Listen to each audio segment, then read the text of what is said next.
Welcome back to another RacerX track examination. My name is Donnie, and joining me today is the 2017 and 2018 250 East champion and current GNCC rider with the AmPro Yamaha squad, Zach Osborne. Thank you so much for joining me, Zach.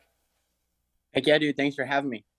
Of course. So, Zach, before we talk about the actual track map, we were lucky enough to have Stonerider take us through a lap on the Aerial Racing League built track for MX bikes.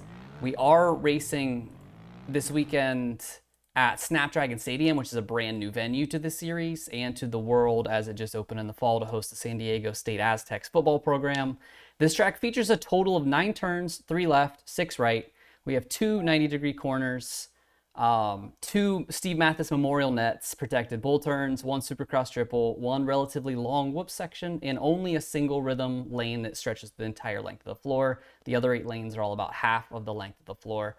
I spoke with a member of Dirt Wurx, and he told me that the track, as of right now, they're not foreseeing any changes to the layout of the track, so this should be exactly what we are given on race day. Before we do this, Zach, what's it like when you see a track map as a former rider? Like, are you really bummed you're not riding it when you see them? Are you like, oh, that's such a sweet, or do you start like planning lines out in your head even though you're not racing anymore? Yeah, I haven't really put that much thought into the track maps this year just because I don't have to race. But like when I was racing, I was very dependent on the track map. I was always trying to figure out, kind of put some lines together, even before we got to the race. Obviously there's sometimes adjustments to the track map, whether they get there and it's a little tighter than what they thought as far as space goes, or they have to drop a single, or make changes during the day because it's some one line racing situation or whatever. But I was always very dependent on what that looked like, kind of setting the tone for the weekend.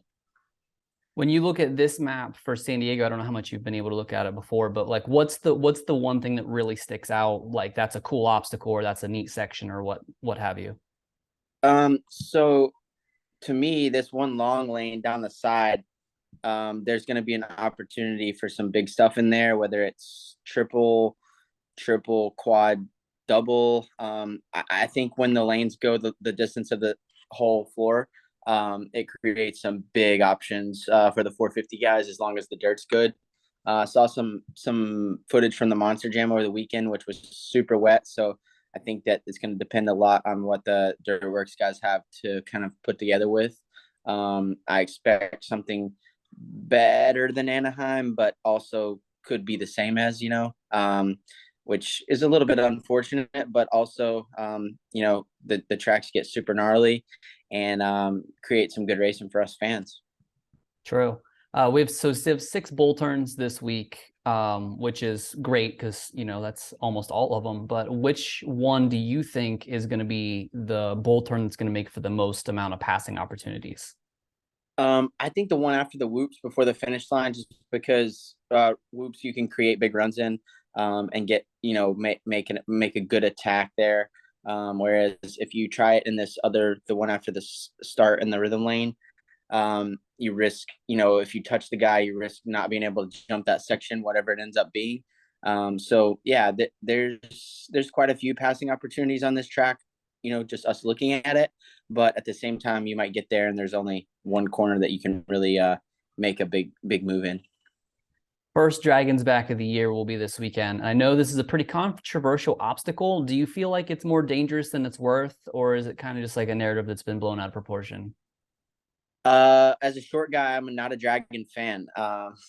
Not gonna lie. And this one to me is the worst case scenario as far as setup goes, just because you come across the start straight. It's not far, maybe that's, I'm gonna say 60 or 80 feet of a straightaway before, but you're gonna come into that with a lot of speed into a 90, which is a double out. So I'm gonna assume that they're gonna kind of jump to the inside and double into the whoops from the inside. So you're going to be kind of ripping across there and then almost breaking into it to try to almost pop off the top a little bit higher so you can set that inside and get that double. So yeah, it's going to be an action spot for sure.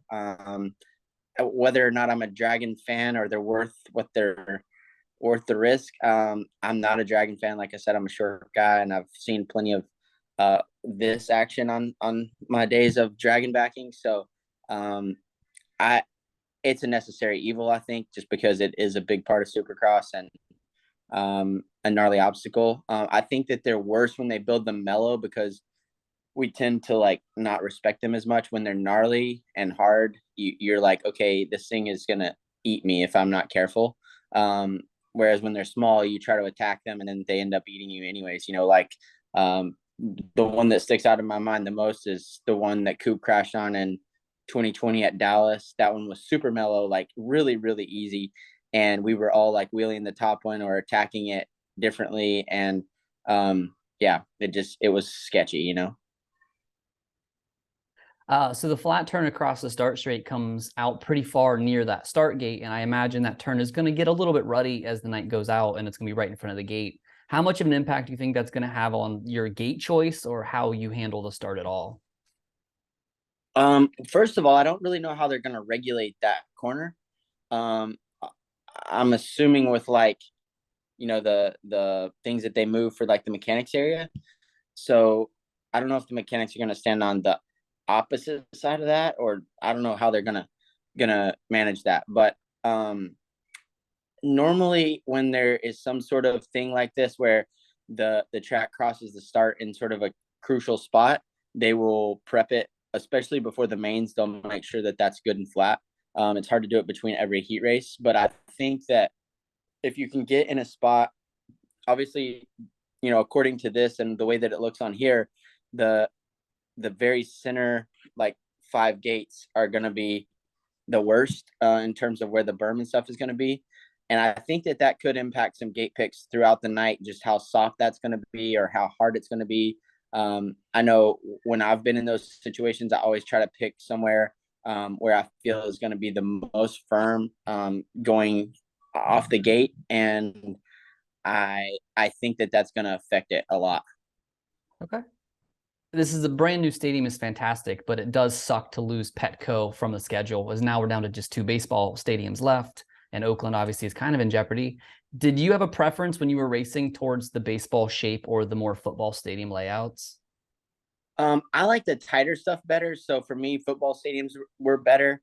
Early days in my career, like, well, not early days, but like 13, 14, 15, I was more of a baseball stadium guy because I just felt like there was more room and I wasn't as, tight feeling. But in the end, I like the tight stuff. I like getting down to the bottom of the berms, and that was kind of my money maker, really. This Snapdragon Stadium, it's not Qualcomm, or it is Qualcomm, or it's where Qualcomm used to be, or it's Yeah, completely new. it's a brand new stadium. It just opened in the fall. Gotcha. What's the one thing looking either the track map or a brand new stadium, or if you just like the San Diego area, like what is the one thing of this weekend that you really wish you could be a part of? Um, I don't know, man. There's just nothing like Supercross in general. I've been to hundreds of Supercrosses in my life, but there's nothing like the opening ceremonies and um, just kind of getting out there and getting going. Even as a fan now, like when I was doing the TV stuff last year, I just had a blast. Like Supercross is a cool show. I would say that to anyone that is or isn't a motorcycle fan or knows anything about dirt bike racing or whatever. Like it's a cool show. It's something cool to go and see. So I yeah, I just missed the show. Cool. Well, thank you so much for coming on and talking San Diego with me. Hopefully we maybe see you at some of the races this year in some capacity. Yeah, I'm looking at going to maybe one or two East Coast rounds with Jack. So we'll see. Haven't made any solid plans yet, but if I get a break, I might get out to one of the races. Perfect. Thanks, Zach. Take care. Thank you.